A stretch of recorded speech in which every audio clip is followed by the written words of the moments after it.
박수 치면서 힘차게 그 주님 앞에 전심을 함께 찬양하고 나아가십니다.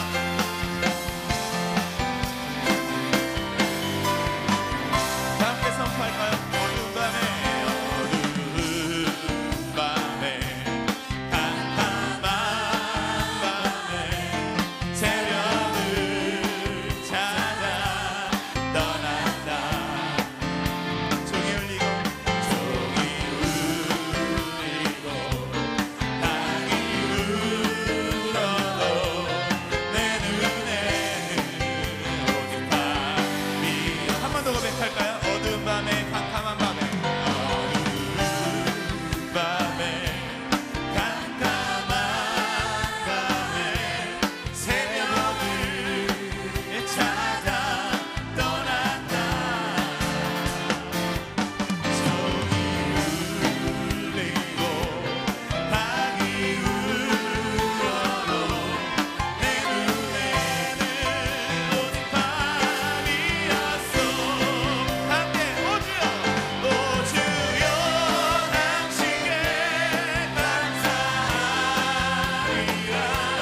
진로한 내게 주심을 나에게 영원한 사랑 속에서 떠나지 않게 하소서. 우리가 만난 그때는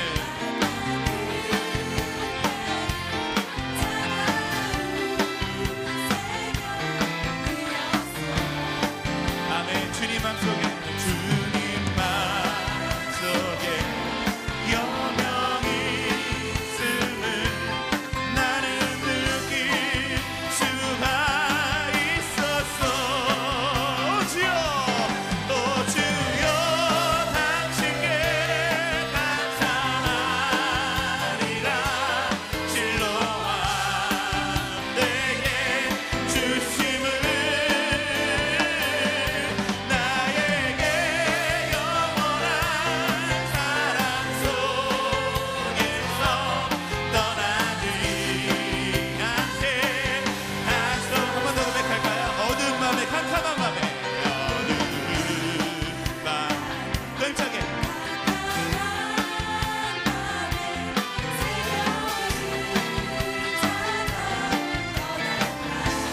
아멘.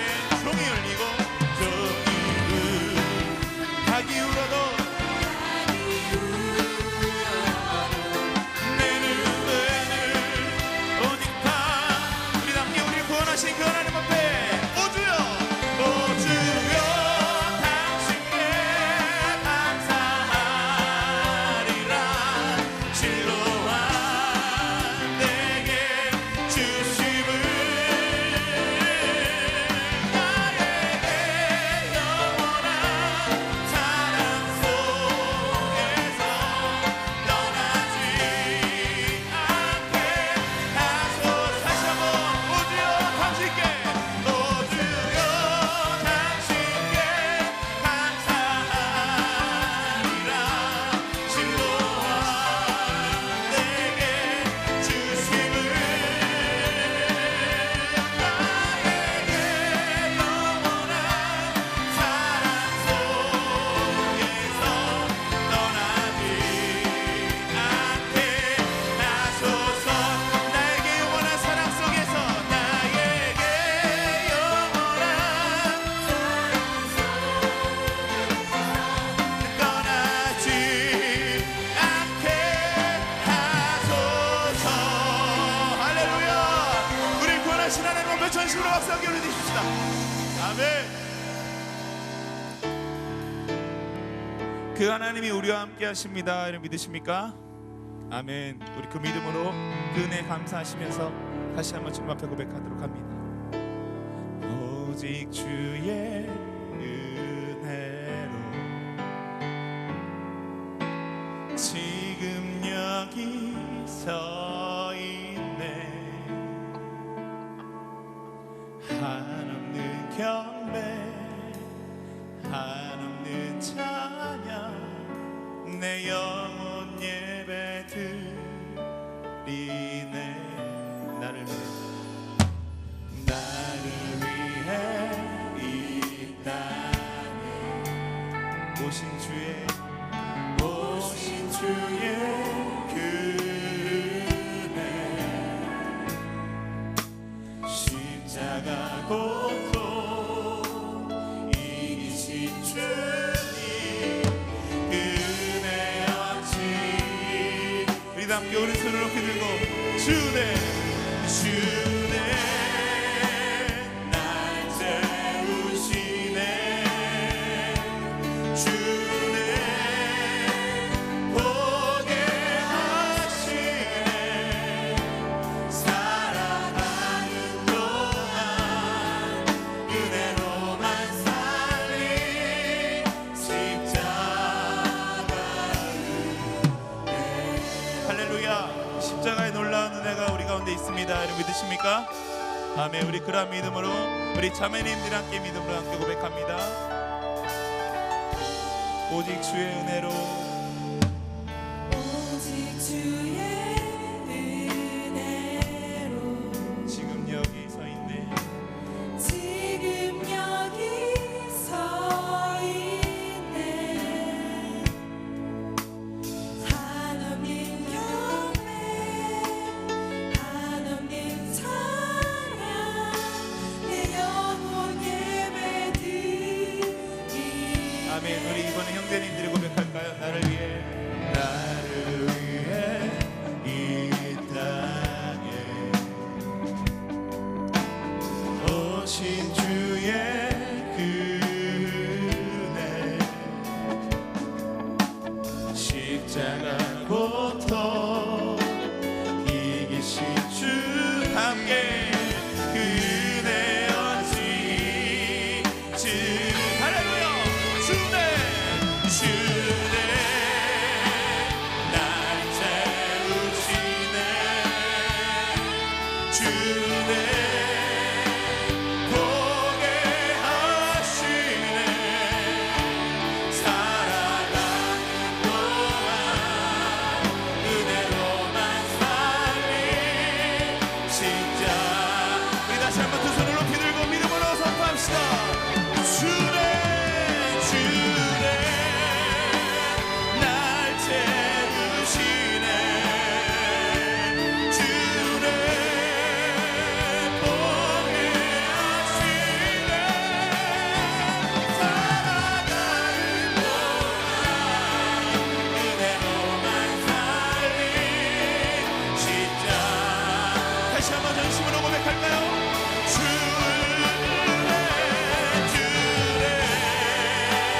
날 채우시네. 주네 보게 하시네. 살아가는 동안 은혜로만 살린 십자가 은혜. 우리 가운데 놀라운 은혜를 주신 하나님 앞에 감사와 영광의 박수 드리십시다. 아멘. 우리 다 함께 자리에서 일어나셔서 그 영광의 하나님 앞에 더욱더 전심을 함께 찬양합니다.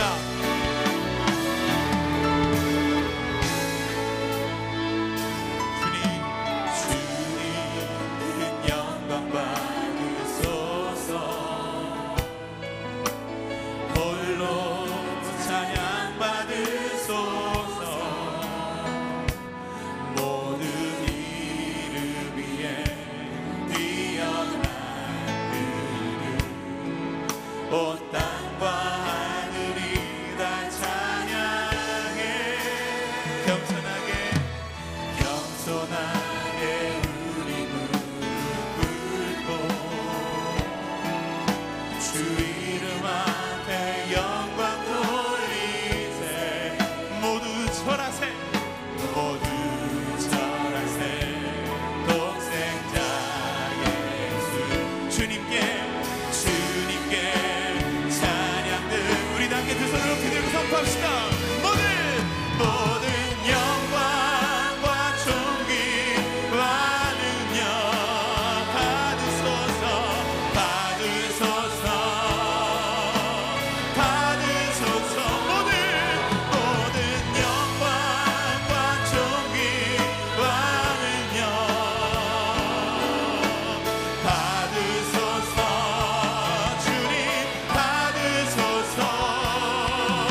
오늘의 말씀은 마가복음 14장 36절 말씀입니다. 이르시되 아빠 아버지여, 아버지께는 모든 것이 가능하오니 이 잔을 내게서 옮기시옵소서. 그러나 나의 원대로 마시옵고 아버지의 원대로 하옵소서 하시고. 아멘. 하나님께서 우리들에게 주신 여러 가지 선물 가운데 가장 공평한 선물 중에 하나가 시간이라는 선물입니다. 하루 24시간이라는 공평한 시간을 우리에게 주셨습니다. 지식이 더 많다고 또는 재산이 더 많다고 무슨 권세가 있다고 해서 24시간보다 더 사는 것도 아니고 또 못하다고 해서 24시간보다 못 사는 것도 아닙니다. 누구나 다 상관없이 24시간의 시간을 삽니다. 그런데 동일한 24시간의 시간을 살면서도 사람들은 그 시간이 지나면 자기 자신과 남에게 행복과 기쁨을 주는 사람이 있는가 하면 똑같은 시간을 살고도 자기에게 아픔이 되거나 남들에게 고통을 주는 사람이 있습니다.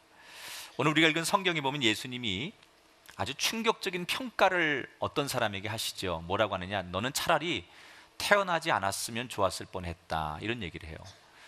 왜 똑같은 인생을 사는 사람인데 예수님으로부터 그런 평가를 받아야만 하는 걸까? 사람들은 왜 그러냐라고 물으면 대개는 이렇게 핑계를 대지요. 환경 때문에 그렇습니다. 내가 그런 가정 환경에서 또는 그런 일하는 환경에서 그런 조건의 사람들 안에서 살다 보니 내가 그럴 수밖에 없었습니다 라고 말하지만 이거는 사실은 거짓말이죠. 사람들이 똑같은 시간을 살고도 그렇게 좋은 평가를 못 받는 진짜 이유는 그 사람이 순간순간 선택을 잘 못했기 때문에 생기는 거예요. 오늘 우리는 예배를 선택했어요. 그리고 이 꿈의 교회에서 드리는 이 시간의 예배를 선택했어요.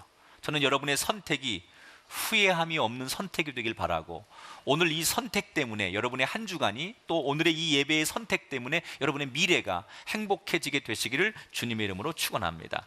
우리는 지금 오늘 말씀을 통해서 어떤 선택을 해야 될까? 오늘 우리는 마가복음 14장의 이야기를 살펴보게 됩니다. 이 14장은 굉장히 길어요. 읽는 데만 한 10분 정도 걸립니다. 굉장히 본문이 길고 에피소드가 몇 가지가 있는데 그걸 좀 압축해서 여러분에게 제가 14장을 오늘 말씀을 통해서 소개를 하려고 합니다. 마가복음 14장에 넘어오면 어떤 얘기부터 시작이 되느냐, 종교 지도자들이 이제 예수님을 죽일 음모를 꾸미기 시작합니다. 여기저기서 자기들은 말씀을 전하고 또 자기들은 그 하나님과 누구보다 가까운 존재라고 생각을 했는데, 어느 날 느닷없이 나타난 나사렛 예수라고 하는 분이 자기들이 못하는 걸 너무 잘하는 거예요. 사람들 설득도 잘하고 은혜도 많이 주고 병도 고치고 귀신도 내쫓고, 자기들은 전혀 못하는 걸 예수가 너무 잘하는 거예요. 그러니까 이 종교 지도자들이 거기에 대한 시기심, 열등감이 생기기 시작하면서 그 분노가 점점점 자라서 결국은 어떠한 죄목을 씌워서라도 예수를 죽여야 되겠다라는 음모를 꾸미기 시작합니다. 그래서 한쪽에서는 많은 사람들이 지금 예수를 어떻게 죽일까 이러고 음모를 꾸미고 있는데, 14장에 보면 예수님께서 한가하게 그거와 상관없이 어떤 사람들하고 식사를 하십니다. 그래서 보통 식사 자리니까 참 이렇게 행복한 그런 아주 식사 자리에서 예수님 식사를 하는데, 갑자기 어떤 여인이 이 식사하는 자리에 들어오더니 다짜고짜 예수님 머리에다가 나두 향유 한 병을 쏟아붓기 시작해요. 아무 얘기도 없고 사전에 어떤 약속도 없이 느닷없이 이 여인이 나두 향유 한 병을 이렇게 그냥 예수님 머리에다 붓기 시작해요. 자, 이 여인의 이 몰상식한 행동, 이것으로 인해서 그 식탁의 행복감은 사라지고 사람들이 불쾌하기 시작했어요. 그리고 그 여인을 공개적으로 비난하는 사람들이 생기기 시작했어요. 왜 쓸데없는 짓 하고 당신 누구냐, 이렇게 예의가 없느냐 이러면서 사람들이 술렁거리기 시작합니다. 자, 이 여인의 문제 세 가지가 있다고 봅니다. 첫째는 나드 향유라고 하는 것은 우리로 말하면 향수예요, 향수. 근데 원래 향수라는 건 이렇게 한 방울 정도 찍어가지고 냄새를 나게 하는 거지 아무리 좋은 거라고 병째 붓는 법은 없는 거예요. 그런데 그 좋은 거를 병째 부었다 그랬어요. 그 나드 향유는 향수로도 쓰이지만 치료제로도 쓰입니다. 그래서 냄새 치료제인데 불면증 환자나 아기를 낳지 못하는 사람들에게 그 당시에 간간히 치료제로 쓰이는 거예요. 그러나 향수로 쓰이든 치료제로 쓰이든 간에 그걸 아무리 좋다고 해서 뭐 병째로 갖다 바르거나 병째로 갖다가 붓는 법은 없는 거예요. 근데 이 여인이 상식을 깨고 그걸 통째로 예수님 머리에 갖다 부었다. 이게 첫 번째 문제고, 두 번째는 머리에 부었다는 게 문제죠. 여러분 주다에 아세요? 주다에? 주다에 알아요? 아시는군요. 악녀 역을 하는 주다에가 언젠가 보니까 뭐 누가 이렇게 그 머리에다가 꽃병에 물을 이렇게 막 붓더라고요. 되게 드라마나 영화 같은 데서 상대를 인격적으로 모독할 때 쓰는 방법이 뭐예요? 물잔을 얼굴에 이렇게 촥 뿌리거나 아니면 뭐 이렇게 물을 갖다 그냥 확 이렇게 끼얹는 행위. 이건 상대를 모욕하는 거죠.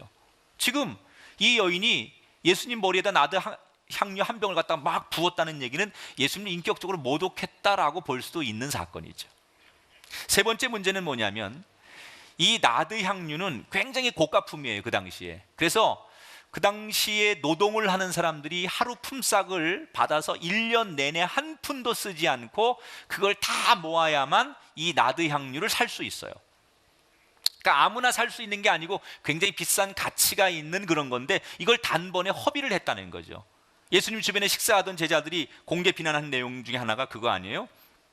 이 비싼 거를 예수님한테 드려서 가난한 사람들에게, 헐벗은 사람들에게 나누어 주고 도와주게 하면 되지, 이런 걸 왜 이렇게 길에 뿌리듯이 이런 식으로 허비하느냐, 이렇게 나무라는 제자들이 나왔다 그랬어요.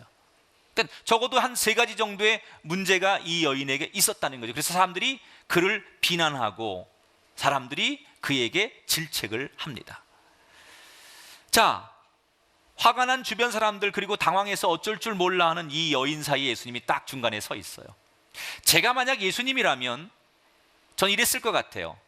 화가 난 이 사람들도 좀 진정시키고 또 이렇게 좀 황당한 실수를 했지만 나를 위해서 나드 향유 한 병을 부은 이 여인도 조금은 자존심을 살려주는 정책을 전 썼을 것 같아요. 그래서 제가 예수님이라면 이 상황에서 저는 이렇게 말했을 것 같아요. 우선 이 여인한테 자매님 실수하신 겁니다. 분명히 잘못된 건 잘못된 거고요. 다시는 이런 일이 있으면 안 됩니다. 이건 무례한 일입니다. 앞으로 이렇게 하지 마십시오. 그리고 곧이어 이 같이 식사를 했던 제자들에게 그래도 나를 위해서 자기 딸에는 정성을 다한다고 한 거니까 방법은 좀 잘못됐어도 여기서 더 이상 화내거나 비판하지 말고 끝내자. 이래서 양쪽을 저는 좀 무마시켰을 것 같아요. 나 같으면. 그런데 예수님은 우리의 예상과 빗나가게 전혀 의외의 발언을 황당하게 하십니다. 오늘 성경 마가복음 14장 6절 8절을 같이 읽어보겠습니다. 가만두라, 너희가 어찌하여 그를 괴롭게 하느냐?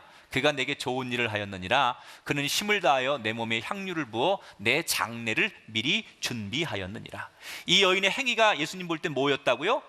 장례를 준비하는 것처럼 나에게는 고마운 일이다 라고 얘기했어요.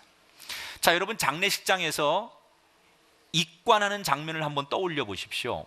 우리가 시신을 매장하든 화장을 하든 돌아가신 분의 몸을 관에 넣기 전에 우리가 최고로 할 수 있는 예우 중에 하나가 그의 몸을 깨끗하게 씻고 단장을 하지 않습니까? 그리고 좋은 옷을 입혀서 관 속에 이렇게 모시죠.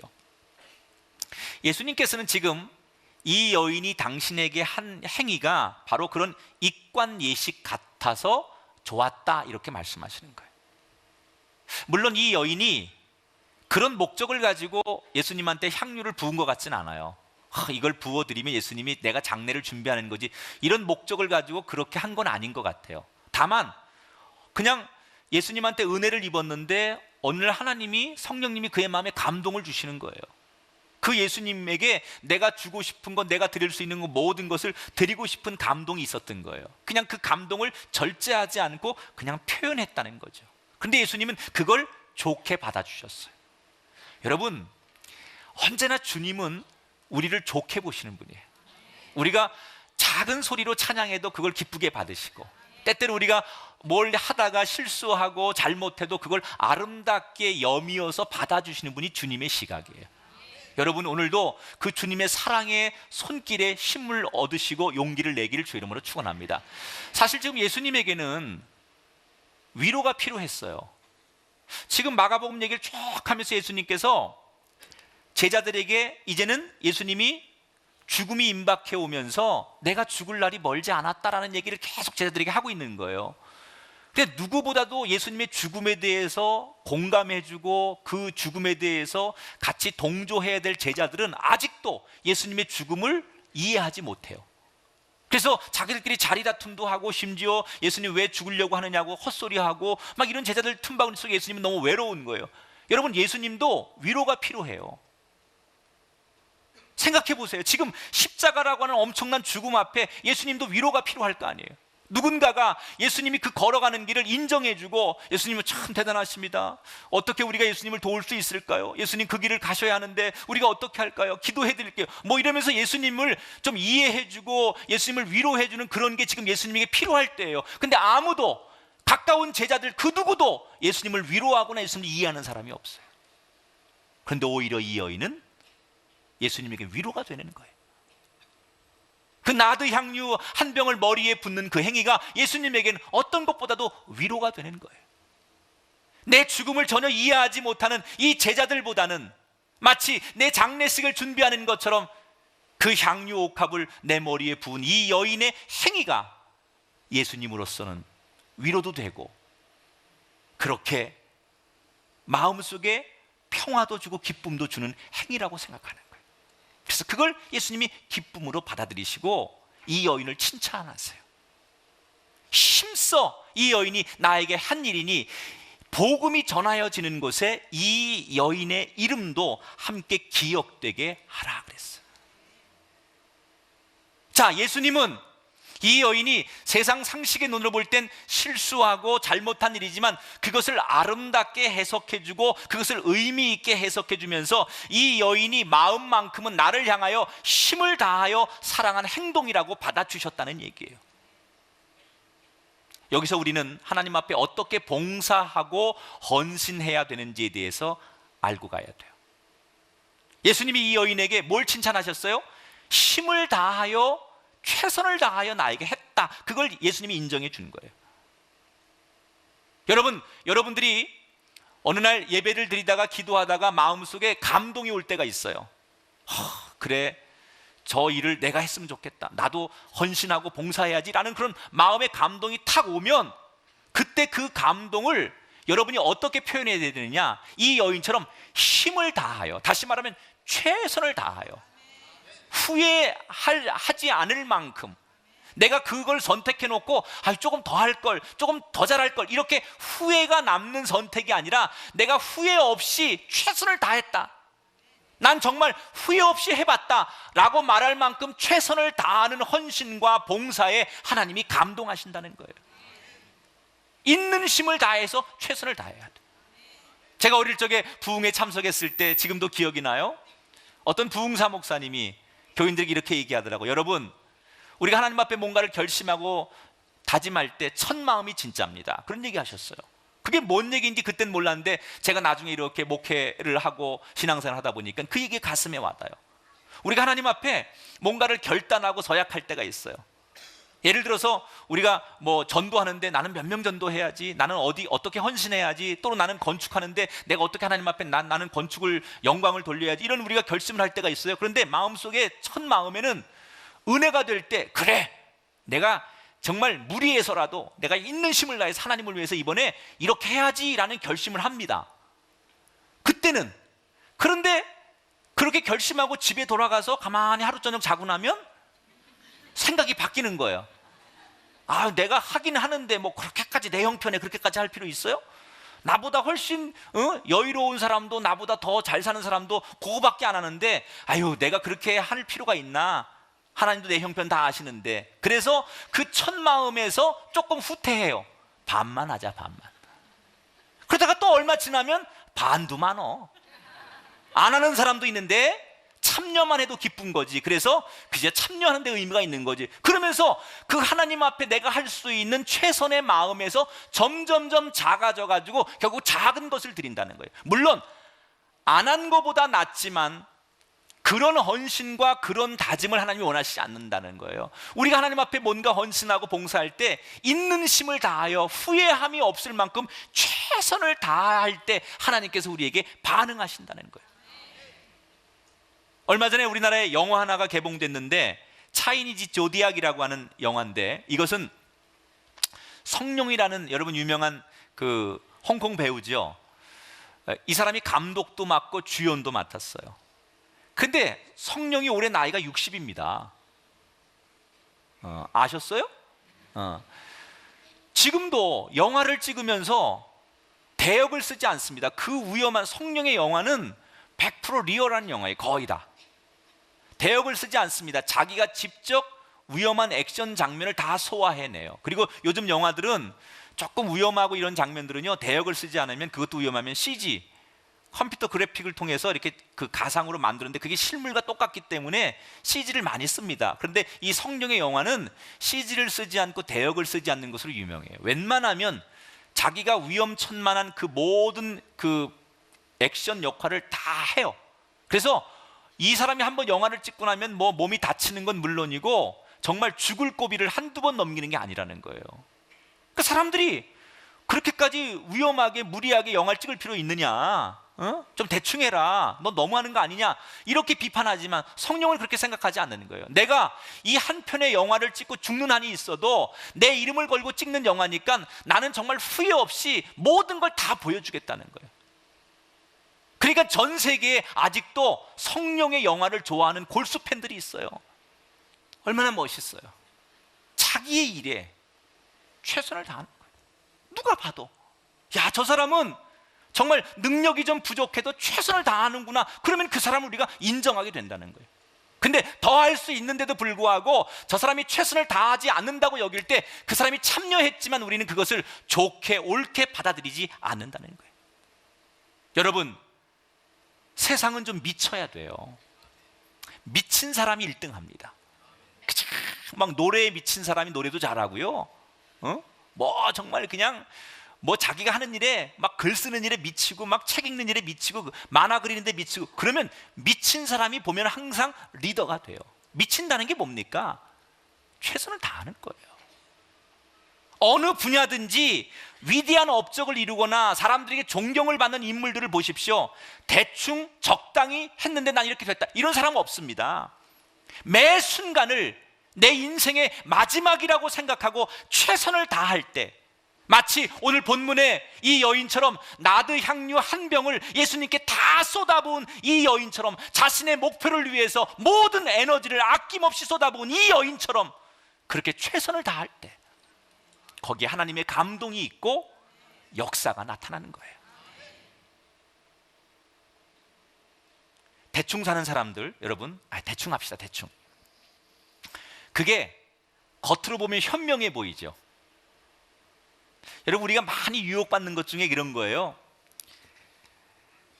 예수를 믿는다고 할 때 좀 핍박하는 가정에 있는 분들은 예수 믿는 거 절대 우리 집에서는 안 돼, 뭐 이런 분도 있지만, 어떤 분은 예수 믿어, 믿지 말라고 하는 건 아니야, 나는 민주주의야, 믿어, 당신이 예수 믿고 싶으면 믿어, 그런데 적당히 믿어. 그 얘기 많이 들으시잖아요. 여기도 그런 분이 있을 거예요. 야, 믿어. 야, 교회 나가는 거 누가 그거 좋아, 교회 나가는 거 좋아, 기왕 나가려면 꿈의 교회 나가고 다 좋다 이거야. 그런데 야, 나가도 적당히 나가고 예수 믿어도 적당히 믿지, 너같이 그렇게 믿으면 안 돼. 이 말이 맞는 얘기일까요, 틀린 얘기일까요? 이게 현명해 보이지만요, 이런 사람들의 사고는 어떤 거냐, 나중에 인생의 종착역에 가까이 오면 이 사람들은 반드시 후회를 합니다. 그때 내가 좀 더 노력할 걸, 그때 내가 좀 더 공부할 걸, 그때 내가 아끼고 그때 좀 그랬어야 되는데, 그때 내가 좀 참았어야 되는데. 적당히 산 사람들의 공통점은 인생의 종착역에 가까이 갈수록 꼭 그럴 걸, 후회가 되는 거예요. 여러분, 오늘 여러분이 드리는 예배가 최선이 되시기 바랍니다. 여러분의 마음이 최선의 것으로 주님께 올려지게 되시길 주의 이름으로 축원합니다. 적당히 하는 사람의 예배를 하나님 기쁘게 받지 않는다는 거예요. 젊을 때 여러분 정말 지금 내게 뭔가 하나님이 어떤 사역을 맡겨주시고 내게 어떤 사명을 맡겨주실 때 그때 최선을 다할 때 아쉬움과 후회가 남지 않도록 진짜로 이 통째로 주님 앞에 드리는 마음으로 내 삶을 드릴 때 하나님의 기적이 그 영혼을 향하여 하나님의 시선이 머무는 인생이 될 줄 믿습니다. 얼마나 존귀합니까? 복음이 전해지는 곳에 이 여인의 행한 일과 이 여인의 삶이 드러나게 해라. 최선의 삶을 받으신 거예요. 자, 지금 예수님께서는 이 여인과 이런 에피소드를 거치시고 나서 이제 십자가의 죽음을 맞기 바로 직전까지 갑니다. 근데 예수님이 십자가의 죽음을 맞이하는 그때는 이 유대인들이 지키는 최대 명절, 유월절, 무교절, 그러니까 우리로 말하면 광복절 같은 시간이에요. 한 8일 정도의 절기를 지키는데 그때 예수님이 십자가의 죽음을 맞이합니다. 그래서 예수님께서 온 나라가 그 명절을 맞으니까 제자들과 함께 그 명절에서 우리도 명절 잔치를 한번 하자라고 얘기하시면서 잔치상을 마련하도록 준비를 시킵니다.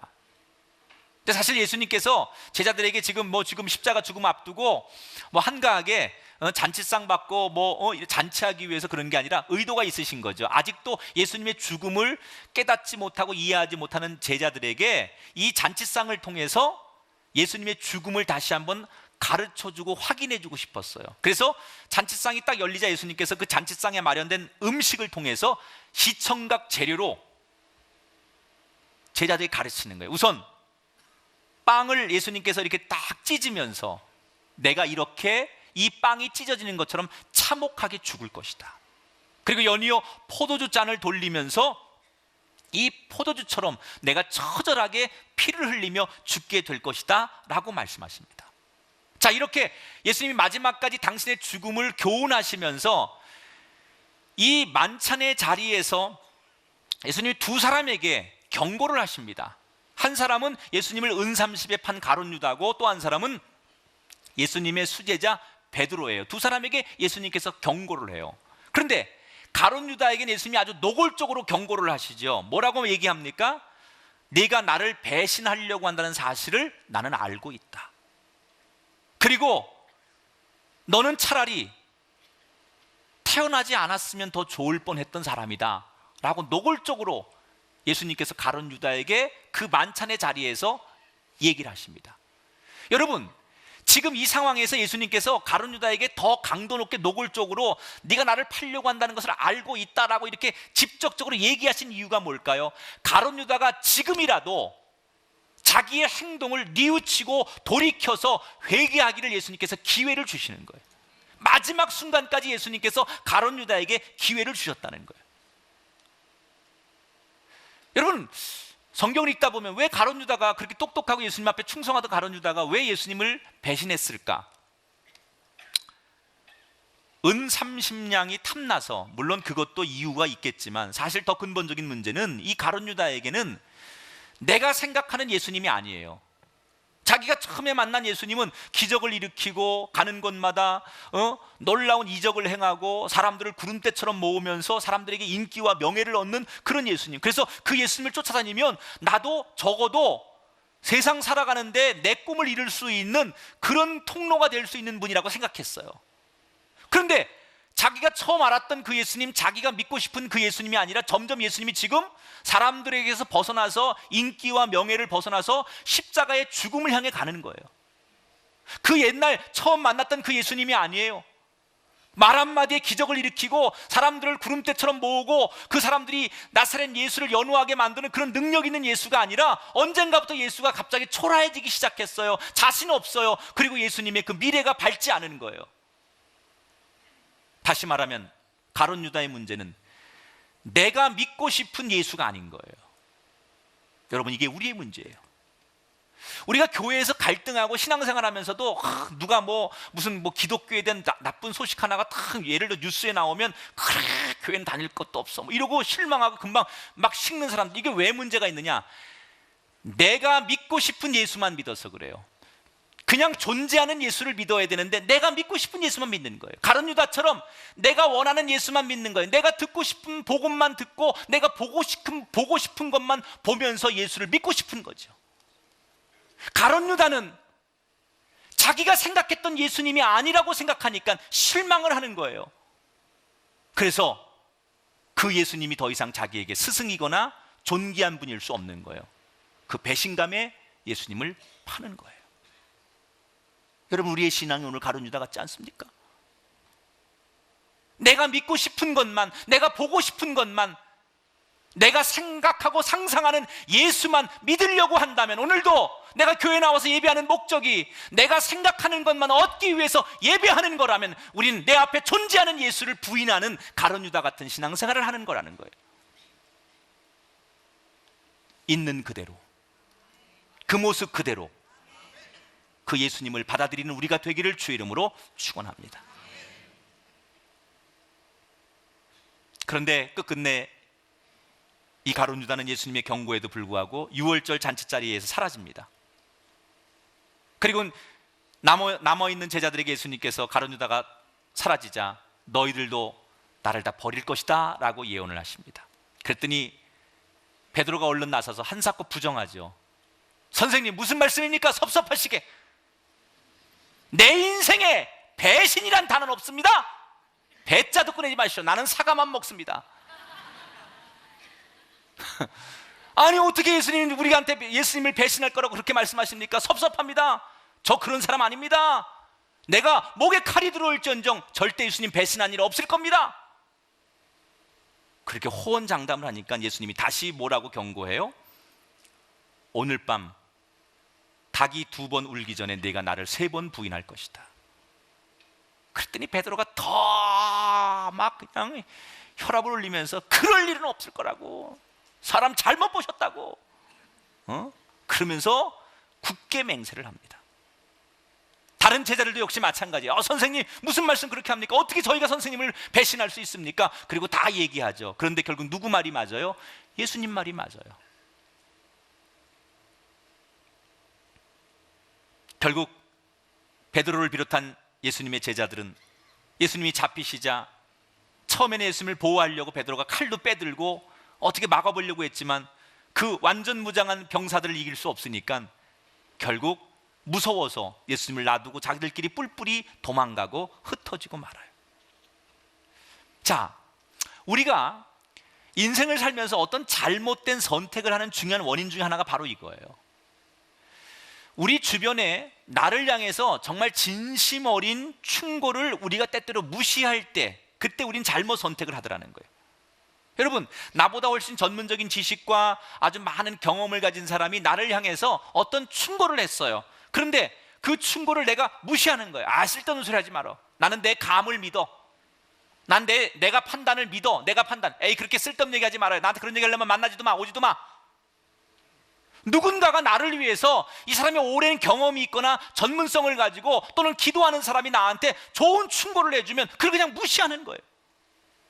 지금 베드로와 가룟 유다가 그런 거 아닙니까? 예수님께서 그 만찬 자리에서 경고하시는 거예요. 충고하는 거예요. 너희들 그럴 수 있다. 아직은 그렇게 되지 않았어요. 그런데 그렇게 될 거라는 거예요. 그 말은 충고하는 거거든요. 경고하는 거거든요. 그때 돌아서면 되는 거거든요. 그 이야기를 듣고 내가 그럴 수 있는 가능성이 있겠구나. 그러니까 돌이켜야겠다고 생각하면 그 충고를 받아들이고 경고를 받아들이면서 자신의 인생이 다시 돌아가는 거거든요. 근데 그걸 무시했다는 거예요. 최근에 우리 사회가 담뱃값 인상을 두고 논란이 지속되고 있습니다. 여러분, 담뱃값은 올려야 됩니까? 담뱃값을 올리면 안 됩니까? 올리지 않아야 된다고 하는 분은 자기도 모르게 담배를 피고 있는 걸 드러내는 거죠. 여러 가지 담뱃값 인상 논란에 대한 속사정은 여러 가지 이야기가 있지만 가장 근본적인 담뱃값을 인상시켜야 된다는 논리는 흡연 인구를 줄여보자는 거예요. 우리나라가 지금 조기 사망과 간접 흡연을 포함한 흡연으로 인한 피해금이 연간 10조 원입니다. 그리고 담배로 인해서 죽는 사망자가 1년에 3만 명입니다. 국민건강보험공단 이사장이 지난 3월 8일 그 발표한 자료에 보니까 흡연으로 인한 건강보험 진료비가 2011년 현재 1조 5,663억 원, 전체 우리 그 건강보험 진료비 중에 3.4%가 흡연으로 인해서 낭비되고 있다는 거예요. 우리 건강보험료 계속 올리는데 이 담배 피는 사람들 안 피게 해가지고 그게 세이브되면 많이 혜택이 된다는 얘기죠. 담배 피는 사람들은요, 금연자에 비해서 후두암에 걸릴 위험이 2.7배가 높고 폐암에 걸릴 위험이 2.6배, 행동장애와 정신장애가 발생할 위험이 2.1배, 식도암에 걸릴 위험이 1.9배랍니다. 말 그대로 독극물을 마시는 거예요, 담배 피는 건. 그리고 계속해서 담배각이나 또는 언론에서 뭐 계속 홍보를 합니다. 담배를 피면 폐가 어떻게 변하는지, 담배가 얼마나 위험한지를 계속 경고해도 사람들은 어떻게 해요? 그 경고를 귀담아 듣지 않는 거예요. 담배가 얼마나 나쁜 건데 그 담배 피면 안 된다고 수없이 경고하는데도 사람들은 그 경고를 무시하니까 너는 지져라, 나는 가겠다, 이거예요. 혹시 이 자리에도 담배 피신 분 있으면요, 이건 성경에 있기 때문에 뭐 펴라 피지 마라 그런 얘기가 아니에요. 그냥 상식적으로 얘기하는 거예요. 담배가 하나 도움이 안 돼요. 간접 흡연이라는 그런 겁니다. 내가 어디 가서 이렇게 커피숍 가서 앉았는데 누가 담배를 내 옆에서 폈어요. 근데 담배 연기가 내 옷에 이렇게 묻었어요. 그리고 집에 갔어요. 제가 우리 딸하고 내가 우리 딸 예뻐, 그리고 안아줬는데 우리 딸이 아빠 그러면서 안기면서 내 옷에 배어있는 담배 연기를 이렇게 호흡으로 들여마시면 그게 간접 흡연이에요. 그게 직접 흡연하고 똑같다는 거예요. 내가 담배 안 핀다고 해서 내가 그 피해자가 아닌 게 아니라 그렇게 옷에 배거나 내 머리카락에 배어있는 그 냄새만 가서 맡겨주어도 내가 담배 피는 효과하고 똑같이 피해를 본다는 거예요. 간접 살인이잖아요. 여러분, 나는요, 만약에 담배 피는 게 진짜 우리 사회에 좋은 일이면 오늘도 설교하기 전에 자, 담배 한 대 피고 설교합시다 이렇게 얘기할 거예요. 아니 그게 좋으면 그렇게 얘기할 거 아니에요. 아이 좋은 건데. 자, 집사님 불 좀 주세요. 불 좀 주세요. 자, 담배 한 모금 빨고 도넛 하나 보내고 이러면서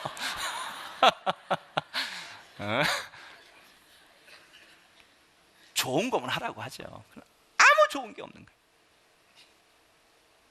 그게 기호라고요? 여러분, 정말 좋은 말을 할 때, 정말 진심으로 충고할 때 받아들이는 사람이 성공하는 거예요. 오늘 정말 예수 이름으로 여러분을 축복합니다. 담배 끊게 되시길 바랍니다. 왜 못 끊어요, 그거? 미안한 얘기지만요, 담배 하나 못 끊는 사람이 무슨 큰일을 하겠다고, 무슨 내가 우리 가정의 기둥이 되고 내가 이 사회의 리더가 되고 먼지나 되지 말아요. 작은 것 하나도 못하는 사람이 내가 무슨 인류를 위해서 내가 이 다음에 내 꿈은요, 내가 돈 벌어가지고요, 내가 고아원 하나 짓고 학교 하나 짓고요. 야, 네 집이나 줘라, 네 집이나 줘. 자기 인생의 집도 못 짓는 사람들이 꼭 그렇게 허풍 떠는 거죠. 그 작은 일도 못하는 사람들이. 두 명의 얼굴이 지금 뻘개지고 있어요. 여러분, 하나님은 천지를 창조하신 분입니다. 그래서 이 세상을 너무 잘 아시는 하나님께서 우리에게 뭐라고 경고하십니까? 마가복음 14장 38절에 시험에 들지 않게 깨어 기도하라.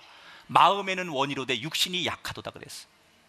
예수님이 겟세마네 동산에서 베드로, 야고보, 요한과 함께 기도하면서 하셨던 말씀이지만 이 말씀은 우리에게 오늘 동일하게 적용되는 말씀이에요. 여러분, 누구든 그가 신학을 공부했던 목사든 예수를 오래 믿었던, 과거에 어떤 신비로운 은사를 체험했던, 아무리 선교를 다녀왔던 어떤 그런 자기의 스펙이 신앙적으로 있든 간에 그 사람이 오늘 깨어서 기도하지 않으면 마음은 내가 그렇게 하고 싶지 않은데 내 육신이 나를 세상으로 끌고 가서 내가 넘어진다는 거예요. 그게 경고죠. 이 험한 시대에 우리가 하나님 앞에 바로 서고 의롭게 사는 비결이 뭐냐? 늘 깨어서 기도하는 거예요. 이 경고를 오늘도 받아들이시게 되길 주의 이름으로 축원합니다. 날마다 깨어 기도하는 저와 여러분 되기를 주님의 이름으로 축원합니다. 자, 예수님의 이 경고를 좀 심각하게 받아들였으면 좋았을 텐데 그냥 한 귀로 듣고 한 귀로 흘러버리고 아무렇지 않게 받아들인 이 베드로와 다른 제자들은 예수님이 잡히신 그 새벽에 뿔뿔이 흩어지고 말았어요. 드디어 예수님은 이제 혼자, 그 제자들도 다 어디 가버리고 예수님 혼자 포박이 돼가지고 종교 지도자들이 모인 대제사장 앞에 끌려가서 이제 신문을 받기 시작하는 거예요. 드디어 예수님이 이제 고난이 시작되는 거예요. 예수님을 딱 묶어다 놓고서 이 사람들이 신문을 해요. 근데 아주 강도 높은 신문을 하는 거예요. 우선 자기들한테 유리한 증인들을 세워가지고 예수님이 그동안 여기저기서 일어났던 일들, 하나님을 빙자하면서 기적을 일으키고 이런 일들, 이런 것들에 대해서 사람들에게 증언을 하게 만들어요. 그리고 여러 증거들을 예수님 앞에 대기 시작해요. 그런데 만족하지 못하는 거예요. 이 정도의 죄목 가지고는 예수님을 죽일 수 없다고 생각하니까 이 대제사장이 직접 나서서 예수님을 1대1로 신문하기 시작합니다. 그래서 첫 질문을 뭐라고 하느냐, 14장 61절에 보니까 내가 찬송받을 이의 아들 그리스도냐 이렇게 물어봐요. 하나님의 아들 예수 그리스도가 바로 너냐? 라고 물어봐요. 근데 이 질문을 던진 이 대제사장의 의도는 뭐예요? 만약에 예수님이 그렇다라고 말하는 순간 예수님은 꼼짝없이 신성모독죄라고 하는 죄목으로 사형을 당해야 돼요. 이미 예수님을 사형시킬 의도를 가지고 이 질문을 던집니다. 내가 하나님의 아들이냐? 그럼 예수님께서 이 질문의 의도를 아시기 때문에 조금 지혜롭게 생각하거나 이 상황을 좀 모면해야겠다고 생각하면 예수님이 어떻게 대답해야 될까요? 모르는 얘기입니다. 무슨 얘기입니까? 하나님의 아들이 아무나 되는 겁니까? 뭐 예수님이 만약에 그렇게 얘기하고 시침이 뗐다면 그 재판은 그냥 그렇게 끝날 수 있어요. 그런데 예수님은 그러지 않았어요. 주저함 없이 그렇다라고 대답했어요. 62절에 보니까 내가 그니라 인자가 권능자의 우편에 앉은 것과 하늘 구름을 타고 오는 것을 너희가 보리라. 뻔히 알면서 예수님은 정면으로 그렇다라고 대답을 합니다. 그때부터 예수님에게 공식적으로 신성모독죄라는 죄목이 씌워지면서 예수님은 이때부터 심한 폭행과 모욕을 당하기 시작합니다. 자, 그런데 예수님이 이렇게 혼자 재판을 받고 모욕을 당하고 있는 바로 그 순간에 멀리 도망갔던 베드로가 뭔가 양심이 찔리기 시작해요. 그래서 마음을 고쳐먹고 다시 예수님이 신문받는 재판받는 그 근처에 와가지고 멀찌감치서 예수님이 저기서 지금 재판받는 모습을 이렇게 몰래 쳐다보고 있어요. 그런데 사람들이 지나가다가 베드로를 알아보는 거예요. 당신 저기 있는 예수하고 같이 다니던 그 사람 아니야? 라고 물어봅니다. 여러분, 베드로는 지금까지 예수님과 다니면서 성질이 급해가지고 나서기를 좋아해가지고 뭐 있을 때마다 항상 사람들 모일 때마다 줄을 서시오, 이 역할을 베드로가 했잖아요. 줄을 서시오. 자기가 막 무슨 뭐 보스가 된 것처럼 똑바로 뭐 민원 있으면 나한테 얘기해, 예수님 바쁘시니까 나한테 스케줄 얘기해, 이러면서 자기가 얼굴을 많이 팔았단 말이에요. 그래서 사람들이 이 베드로를 알아보고 있다는 거죠. 그 사람들이 맞는데 당신 그때 그 사람 아니야? 그랬더니 베드로가 손살을 치면서 무슨 얘기냐고, 내가 예수와 상관이 없는 사람이라고 3번 부인을 합니다. 그런데 마치 영화의 한 장면처럼 그가 예수를 모른다고 3번 손사래를 치는 순간 그 새벽에 닭이 2번 정확하게 울더라는 거예요. 그때 이 베드로가 충격을 받습니다. 바로 어제 저녁에 예수님이 하셨던 말씀이 떠오르는 거예요. 네가 새벽닭 2번 울기 전에 나를 3번이나 부인할 것이다. 그렇게 경고하시고 충고하셨던 말씀이 그때는 아니라고 자기가 그렇게 길길이 날뛰었는데 그 말씀이 떠올라지면서 그냥 그 자리에 털썩 주저앉았어. 마치 넋을 놓고 하염없이 눈물을 흘리기 시작해요. 이 베드로에게 닭 울음소리는 하나님께서 베드로에게 회개할 기회를 주시는 울음소리죠. 오늘 우리에게도 이 베드로에게 들렸던 닭 울음소리와 같은 말씀이 들려지게 되길 주의 이름으로 축원합니다. 자, 저는 이 말씀을 통해서 참 하나님은 끝까지 기회를 주시는 분이구나. 그 정도 됐으면, 그 정도 예수님 팔아버리고 도망가고 배신했으면 그 인생 돌아보고 싶겠습니까? 다시는 상종도 안 하고 징계해야 될 인생 아닙니까? 근데 하나님은 끝까지 기회를 주시는 거예요. 마지막까지 기회를 주시는 거예요. 사랑하는 여러분, 아직 늦지 않았어요. 여러분, 아직 늦지 않았어요. 그 증거가 뭔 줄 알아요? 살아있다는 게 증거예요. 하나님은 우리가 살아만 있으면 마지막까지 우리에게 기회를 주시는 분이에요. 기회를 주시려고 우리 모두를 지금도 살려주신 줄 믿습니다. 그러면 여러분, 어떤 어려움을 당했든 어떤 좌절과 절망의 순간을 만났든 여러분 절망하시고 좌절할 필요 없습니다. 살아있다는 증거가 바로 하나님이 여러분에게 기회를 주신다는 얘기예요. 늦지 않았습니다. 하나님이 여러분을 축복하실 수 있습니다. 독일과 일본은 2차 세계대전의 주범이자 패전국이지만 현재 그들의 태도는 하늘과 땅 차이입니다.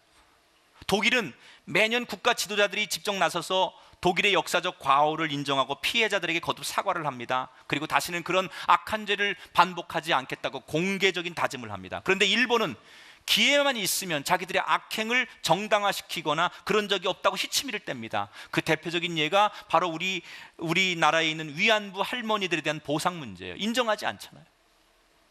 할머니들이 직접 자기들이 돈 벌려고 온 거다 이렇게 얘기하지, 자기들이 그렇게 만든 거라고 인정하지 않는 거예요. 그런데 이 국제사회에서 독일과 일본의 위상은 어떻게 달라집니까? 세계인들은 일본이 경제대국이고 돈 많은 나라라는 것은 인정할지언정 그 누구도 일본을 존경하거나 일본을 배워야 되겠다고 생각하지 않습니다. 그런데 독일은 현재 모든 분야에서 세계 최강국의 반열에 서 있어요. 가장 이 지구상에서 현재 파워풀하고 존경받는 나라 가운데 하나가 독일이 되었어요. 자신들의 과오를 인정하고 자신의 잘못을 철저히 깨닫고 인정하는 그들에게 기회가 주어진 거예요. 우리도 마찬가지.